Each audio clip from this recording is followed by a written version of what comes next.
এই গল্পের নায়ক নায়িকা দারা ও বিমা তারা স্কুলে পড়তো। একটি ভুলের জন্য তাদের জীবন অনেক জটিল হয়ে যায়। 2019 সালে মুক্তিপ্রাপ্ত এই সিনেমাটির IMDb রেট 7.81। এটি একটি প্রাপ্তবয়স্ক মুভি।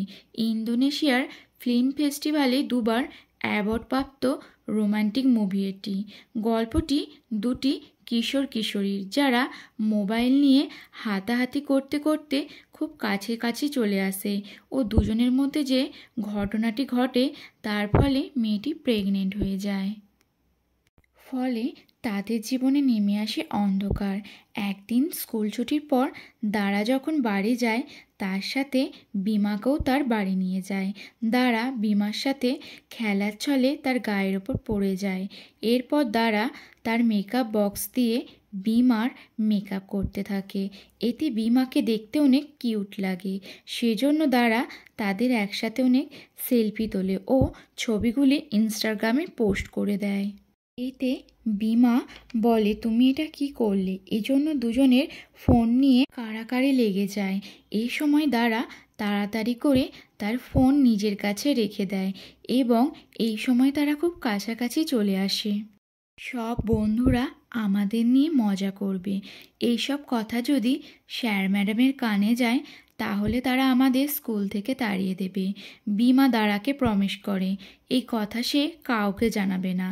এর পরদিন থেকে তারা স্কুলে নর্মালভাবেই মেলামেশা শুরু করে।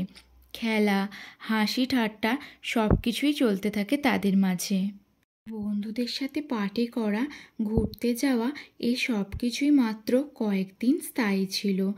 একদিন যখন তারা দুজন বন্ধুদের সাথে ডিনার করতে যায় তখন দারার হঠাৎ করেই বমি পেয়ে যায়। খাবার টেবিল ছেড়ে দারা ছুটতে ছুটতে একটু দূরে এসে ফাঁকা জায়গায় বমি করতে থাকে। এইসব দেখে বিমা খুব ভয় পেয়ে যায় ও দারাকে জল খাওয়াতে থাকে। একটু পর দারা সুস্থ হলে বিমা তাকে বাড়ি ছেড়ে দিতে যায়। দারার মা দারাকে নিয়ে চিন্তা করলে বিমা তার মাকে বলে, আসলে খাবার টেবিলে দারার বমি পেয়ে যায়, হয়তো সে উল্টোপাল্টা কিছু খেয়ে ফেলেছে সেজন্য। দারার মায়েরও তাই মনে হয়, দারা হয়তো কোনো ভুলভাল খাবার খেয়ে ফেলেছে। দারার মায়ের সাথে কিছু সময় কাটানোর পর বিমা বাড়ি যাওয়ার জন্য অনুমতি চায়, কিন্তু বিমার কথাবার্তা ও আচার আচরণে দারার মায়ের মনে সন্দেহ হয়। তাই সে দারাকে বলে, তুমি কি বিমাকে ডেট করছো? তোমরা কি বয়ফ্রেন্ড গার্লফ্রেন্ড? এ কথা শোনার পর দারা নির্দ্বিধায় বলে, আমরা জাস্ট ফ্রেন্ড। কিছুদিন পর একদিন যখন দারা তার বোনের সাথে সময় কাটাচ্ছিল তখন সে অদ্ভুত অদ্ভুত কাণ্ড কারখানা করতে থাকে, যা দেখে তার বোন ভাবে তার হয়তো পিরিয়ডস চলছে। বোনের কথা শুনে দারার মনে পড়ে এই মাসে তো তার পিরিয়ডসই হয়নি। এই নিয়ে সে সারাদিন চিন্তা করতে থাকে। তার মনে হয় সে প্রেগনেন্ট হয়ে পড়েছে। সেজন্য সে প্রেগন্যান্সি টেস্ট করাতে যায়। কিছুক্ষণের মধ্যে পজিটিভ রেজাল্ট আসে, সে মা হতে চলেছে। আর এখান থেকেই তার জীবনের মোড় ঘুরে যায়, কারণ সে সবেমাত্র 16 বছরের। তারা জীবনে অনেক বড় হতে চায়, প্রতিষ্ঠিত হতে চায়, আর এখন তার পড়া কমপ্লিট হয়নি। এইসব ভেবেই সে চিন্তায় পড়ে যায়। যখন বিমার সাথে সে দেখা করতে যায় তখন সে বলে দেয়, আমি প্রেগনেন্ট। বিমা এতে খুব অবাক হয়ে যায়। ও ভেবে পায় না তার কি করা উচিত, কারণ দুজনে এখন সবেমাত্র 16 বছর। কি হবে তাদের ভবিষ্যৎ? এইসব ভেবে বিমা যখন কিছু ভেবে কুল পায় না তখন সে দারাকে অ্যাভয়েড করতে থাকে। স্কুল বা রাস্তায় দেখা হলে সে সবসময় এড়িয়ে চলতো, কারণ সে খুব ভয় পেয়ে গিয়েছিল। এমনকি বাড়িতেও সে চুপচাপ হয়ে গিয়েছিল। বিমা ভেবে পায় না কিভাবে এসব হয়ে গেল। সে এই সিচুয়েশান থেকে কিভাবে বের হবে ভেবে পায় না। বাড়িতে সে খিটখিটে হয়ে গিয়েছিল, কথায় কথায় কান্না করে ফেলতো। তার মা ভাবতে থাকে তার ছেলে হয়তো ড্রাগস নিচ্ছে। তাই একদিন কৌতূহলবশত জিজ্ঞাসা করে ফেলে, বাবা তোমার কি হয়েছে, কেন এমন করছো? বিমা কিছু না বলে কান্না করতে করতে নিজের রুমে চলে যায়। তার পিছু পিছু বিমার বাবাও চলে যায়। তার বাবা ভালোবেসে জিজ্ঞাসা করে, বাবা তোমার কি হয়েছে তা আমাকে খুলে বলো। বিমা তার বাবাকে মন খুলে সব বলে দেয়, যা কিছু দাঁড়ার সাথে তার হয়েছে। এরপর সে ভয়ে ভয়ে বাবার দিকে তাকাতে থাকে। তার মনে হয় সব কিছু জানার পর তার বাবা তাকে খুব বকবে, কিন্তু বাস্তবে তার বাবা বলে যা কিছু হয়ে গেছে তা নিয়ে না ভাবতে, বরং দাঁড়ার সাথে কথা বলা উচিত ও তোমার তার পাশে থাকা উচিত। এই সময় দাঁড়া খুব একা হয়ে গেছে। তোমার এই আচরণ তাকে অনেক আঘাত দিচ্ছে। তুমি এখনই দাঁড়ার কাছে যাও, ক্ষমা চেয়ে এসে তার সাথে কথা বলো। বিমাও তার বাবার কথা শুনে নিজের ভুল বুঝতে পারে। ও রাতেই কিছু না ভেবেই স্কুটার নিয়ে দাঁড়ার সাথে দেখা করতে চলে যায়। সে দাঁড়ার কাছে ক্ষমা চায় ও তাকে অ্যাবর্শন করতে বলে, কারণ এতেই তাদের ভালো হবে। কিন্তু দাঁড়া বিমার কোনো প্রশ্নের উত্তর না দিয়েই গেট বন্ধ করে সোজা চলে যায়। পরের দিন বিমা তার কিছু বন্ধুদের সাথে আড্ডার ছলে তার থেকে স্থানীয় অ্যাবর্শন ক্লিনিকের কথা জিজ্ঞাসা করে। এই কথা শোনার পর থেকে তার বন্ধুরা তাকে সন্দেহজনকভাবে দেখতে থাকে। ও বলে, ভাই তুই কি এমন করেছিস যে সোজা অ্যাবর্শন ক্লিনিকের ঠিকানা জিজ্ঞাসা করছিস? বিমা কথা ঘোরাতে বলে, স্কুলের এক প্রজেক্ট দিয়েছে, তার জন্যই তার এই ঠিকানাটি লাগবে। এর পরের দিন বিমা দাঁড়াকে বুঝিয়ে সুঝিয়ে অ্যাবর্শন ক্লিনিকে যাওয়ার জন্য রাজি করায়। কিন্তু সেখানে গিয়ে সব কিছু দেখে দাঁড়া খুব ভয় পেয়ে যায়। ও ছুটে পালিয়ে আসে। বিমাও তার পিছু পিছু ছুটতে থাকে। বিমা কিছুতেই দাঁড়াকে অ্যাবর্শন করাতে রাজি করাতে পারে না। দাঁড়া খুব কান্না করে ও বলতে থাকে সেই বাচ্চা রাখবে। এ সময় হঠাৎই দাঁড়া বিমার হাত নিয়ে পেটে রাখে ও তাকে অনুভব করতে বলে। বিমা দাঁড়ার পেটে হাত দেওয়ার সাথে সাথে তার মধ্যে বাবা হওয়ার আনন্দ জেগে ওঠে। সেও বাবা হতে চায়। তাই দাঁড়াকে সে জানায় এই বাচ্চা সে চায়, এর কোনো ক্ষতি সে হতে দেবে না। কিন্তু যতদিন না তারা গ্র্যাজুয়েশন পাস হচ্ছে ততদিন তারা এই কথাটি গোপন রাখবে। দাঁড়া জানায় সব ঠিক আছে, কিন্তু কিছুদিন পর যখন তার পেট বড় হয়ে যাবে তখন সে কি করবে? বিমার মাথায় একটা দারুণ আইডিয়া আসে। সে দাঁড়ার জন্য বাজার থেকে একটি লং স্কার্ট কিনে আনে, যা পরে দাঁড়া নিশ্চিন্ত হয়। ও বলে এই স্কার্টের জন্য তাকে আর ভাবতে হবে না, ও কোনো প্রশ্নও কেউ করতে পারবে না। বিমা বলে যদি তোমার বাবা মা জানতে পারে তাহলে কি হবে? দাঁড়া জানায় তার বাবা মা তাকে খুব ভালোবাসে, আর জানলেও তাকে কিছু বকবে না। তারপর তারা নিজেদের ভবিষ্যৎ নিয়ে আলোচনা করতে থাকে। বিমা জানায় তার ভবিষ্যৎ নিয়ে কোনো চিন্তা ভাবনা নেই, কিন্তু দাঁড়া জানায় সে কোরিয়া ইউনিভার্সিটিতে ভর্তি হবে ও অনেক পড়াশোনা করবে।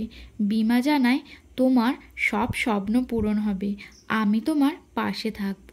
কিন্তু তাদের কপালে অন্য কিছু অপেক্ষা করছিল, কারণ তাদের এই লুকিয়ে রাখা প্রেগন্যান্সি তারা বেশি দিন গোপন রাখতে পারেনি। স্কুলে সবাই যখন খেলা করছিল তখন দাঁড়া তার বাচ্চাকে নিয়ে ভাবছিল। ঠিক তখনই একটি ফুটবল দাঁড়ার মাথায় আচমকাই লেগে যায় ও তৎক্ষণাৎ দাঁড়া অজ্ঞান হয়ে যায়। একটু দূরেই বিমা দাঁড়িয়ে সব দেখছিল। সে তাড়াতাড়ি দাঁড়াকে বসায় ও বলে, দাঁড়া তুমি ঠিক আছো তো? ও তাকে সাহায্যের জন্য স্কুলের একজন স্টাফ এগিয়ে আসে।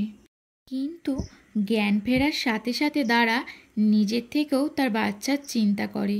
সে স্থানকাল না ভেবে সব বলে দেয়, যা শোনা মাত্রই সবাই খুব অবাক হয়ে যায় ও বিমায়েতে খুব ভয় পেয়ে যায়। স্কুলে এই খবর খুব দ্রুত ছড়িয়ে পড়ে ও স্কুল থেকে দাঁড়া এবং বিমার মা বাবাকে ডেকে পাঠানো হয়। দাঁড়া সহ সবাই মিলে একটি রুমে আসে। প্রিন্সিপাল স্যার তার অফিসের সবাইকে ডেকে পাঠায়, যেখানে দাঁড়ার বাবা বিমাকে দেখে মারতে যায় ও অনেক বকাবকি করে। এরপর সে তার মেয়ে দাঁড়াকে জিজ্ঞাসা করে, বিমা কি তোমার সাথে জবরদস্তি করেছিল?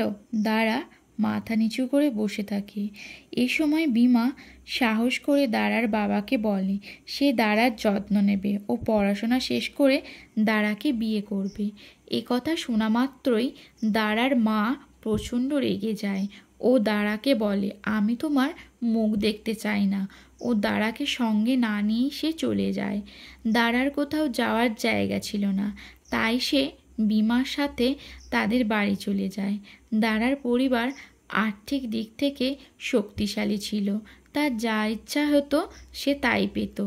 অপরদিকে বিমার পরিবার আর্থিক দিক থেকে ততটা সচ্ছল ছিল না। দারা বিমার বাড়িতে অনেক অস্বস্তিতে থাকতো, না ভালো রুম ছিল, না ভালো খাওয়া দাওয়া পেত। রাতে তারা খাবার খেয়ে শুয়ে পড়ে। পরের দিন বিমা দারাকে নিয়ে ডাক্তার দেখাতে যায়। ডাক্তার দারা ও বিমাকে টিনেজ প্রেগন্যান্সির রিস্কগুলি বলতে থাকে ও এর সাথে তাদের দুজনকে আলাদা শোয়ার জন্য পরামর্শ দেয়, কারণ এ সময় কোনো অসাবধানতা দারার জন্য ক্ষতিকর ছিল।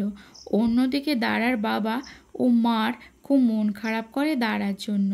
তারা কখনোই দারাকে কখনো একা ছাড়েনি, তাই বাবা মা হিসেবে তারা বেশি দিন দারার ওপর রাগ করে থাকতে পারেনি। তারা দারাকে সাথে করে নিয়ে আসে। যখন তারা গাড়ি করে বাড়ি ফিরছিল তখন দারার মা গাড়ির পিছনের সিটে বসে থাকা দারাকে দেখতে থাকে ও ভাবে দারা এখনও অনেক ছোট, তাই তার আরও চিন্তা বাড়তে থাকে। দারা বাড়িতে ফিরে ছোট বোনের সাথে কথা বলতে থাকে ও দুজনে আলিঙ্গন করতে থাকে। এরপর তার ছোট বোন জানায় তুমি চলে যাওয়ার পর আঙ্কেল আন্টি এসেছিল ও তারা তোমার বেবিকে অ্যাডপ্ট করতে চায়। তার মা বাবাও রাজি, কারণ তুমি এখন অনেক ছোট ও বাচ্চাকে সামলাতে পারবে না। শোনার পর দারার খুব রাগ হয়। সে বাবা মার সাথে ঝগড়া করতে থাকে। সে কোনো মতেই তার বাচ্চাকে কারো হাতে তুলে দেবে না। অন্যদিকে বিমার পরিবারও জেনে যায় দারার বাবা মা তাদের বাচ্চাকে অন্য পরিবারে দিতে চায়। তারা চায় না তাদের পরিবারের সন্তান অন্য কারোর হোক, কারণ বিমার সন্তান হলো তাদের নিজের। এই নিয়ে তাদের মধ্যে অনেক চর্চা হয়। এই সময় বিমার বড় বোন আসে, সে তার ব্যাগ দিয়ে বিমাকে মারে। এই সময় বিমার পরিবার ঠিক করে তারা সবাই দারার বাড়ি যাবে ও তাদের বাচ্চাকে রাখার জন্য তাদের কাছে অনুরোধ করবে। পরের দিন সবাই সকালে দারার বাড়ি পৌঁছে যায় তার বাবা মায়ের সাথে কথা বলতে, কিন্তু দারার মায়ের কোনো ইন্টারেস্ট নেই তাদের সাথে কথা বলার, তাই সে বাড়ি থেকে বেরিয়ে যাওয়ার চেষ্টা করে, কিন্তু দারা জোর করায় সে রয়ে যায়। দুই পরিবার মুখোমুখি বসে আলোচনা করে। তারা সিদ্ধান্ত নেয় বিয়েই হলো এই সব সমস্যার একমাত্র সমাধান।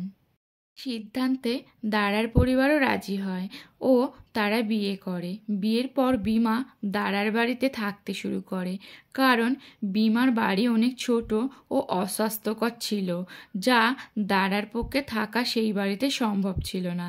তারা সারাদিন একটি ঘরে থাকতো ও ভবিষ্যৎ সম্পর্কে কথা বলতো। দারার বাবা বিমাকে বিশ্বাস করতে পারে না। তার মনে হয় রাতে বিমা দারার কাছে যাবে, তাই সে নিচের তলায় তাকে থাকতে বলে। এইভাবে বেশ কিছুদিন কেটে যায়। দারার ডেলিভারি ডেট কাছেই আসতে চলেছে। বিমা শুধু স্কুলে যায় ও রাতে দারার বাবার রেস্টুরেন্টে কাজ করত। বিমা যেটুকু আয় করত সেটি নিয়ে সে সন্তুষ্ট ছিল না, ফলে সে অন্য জায়গায় কাজ করত। একদিন দারা জানতে পারে বিমা স্কুলে যাওয়া বন্ধ করে দিয়েছে। সে রেগে যায় ও বিমার থেকে এর কারণ জানতে চায়। বিমা জানায় পড়াশোনার থেকে টাকা কামানোটাই তার একমাত্র লক্ষ্য। সে অনেক টাকা ইনকাম করে একটি বড় বাড়ি কিনবে। এই নিয়ে তাদের মধ্যে অনেক ঝামেলা হয়। তাদের দুজনের লক্ষ্য সম্পূর্ণ আলাদা। দারা সবসময় চাইতো অনেক শিক্ষিত হবে, অপরদিকে বিমার মূল লক্ষ্য ছিল অর্থ উপার্জন করা। দারা নিরাশ হয়ে মায়ের সাথে কথা বলতে আসে। তার মা বলে এ সময় এত চিন্তা করতে নেই, শরীর খারাপ করবে। তার চেয়ে বরং তুমি তোমার বন্ধুদের সাথে আড্ডা দাও। দাঁড়ার বন্ধুরা বাড়িতে আসে ও তাদের সাথে সময় কাটায়। তারা উপলব্ধি করে নিজের ভালো থাকাটাই সব। দিন বাড়ার সাথে সাথে দারার শরীর একটু খারাপ হয়। সে তার মাকে সব খুলে বলে যা যা প্রবলেম তার হচ্ছে। দারাকে সাথে নিয়ে তার দুই পরিবার ডাক্তারের কাছে যায়। ডাক্তার বলে সব রিপোর্ট ঠিক আছে, ভয়ের কিচ্ছু নেই। দারার গর্ভে যে সন্তান আছে সে হলো ছেলে। ডাক্তার কিছু ওষুধ লিখে দারাকে ছেড়ে দেয়। বাড়িতে দারার আঙ্কেল আন্টি আসে। দারা বিমাকে বলে আমি চাই এই বাচ্চা আঙ্কেল আন্টির কাছে থাকুক। কিন্তু বিমা চায় তার বাচ্চা তার কাছেই থাকবে। দারার মন অনেক পরিবর্তন হয়ে যায়। সে কিছুতেই তার কেরিয়ার শেষ করে দিতে চায় না। শুধু তাই নয়, এখন সে বিমাকেও সহ্য করতে পারে না। সে বিমাকে ডিভোর্স দিতে চায় যাতে বাচ্চা আর বিমা তার কেরিয়ারে কোনো রকম বাধা দিতে না পারে। যত তাড়াতাড়ি সম্ভব সে কোরিয়া গিয়ে পড়াশোনা স্টার্ট করে দেবে। কিন্তু বিমার মন থেকে খুব ভেঙে পড়ে। অনেক আলোচনার পর দুই পরিবার ঠিক করে বাচ্চা বিমার পরিবারের কাছেই থাকবে, কারণ বিমা কোনো মতেই তার বাচ্চাকে নিজের থেকে আলাদা করবে না। দারাও বিমার আচরণে একটু বিরক্ত হয়ে মা বাবাকে জানায় বাচ্চা হয়ে গেলে সে বিমার হাতেই তুলে দেবে। এরপর দারার ডেলিভারির দিন আসে। দারা একটি সুস্থ ছেলের জন্ম দেয়, কিন্তু বয়স কম হওয়ার কারণে দারার শরীর অনেক ভেঙে যায় ও তাকে কিছুদিন হসপিটালে থাকতে হয়। এই গল্পের শেষে দেখানো হয় যে দারা বাচ্চাটিকে বিমা ও তার পরিবারের হাতে তুলে দেয় এবং বিমাকে ডিভোর্স দিয়ে দেয় এবং কোরিয়া চলে যায়। এই সময় সে কান্নায় ভেঙে পড়ে। আপনার যদি এই সিনেমাটি ভালো লেগে থাকে তাহলে অবশ্যই একটি লাইক দেবেন এবং চ্যানেলটিকে সাবস্ক্রাইব করবেন এবং লাইক ও শেয়ার করবেন।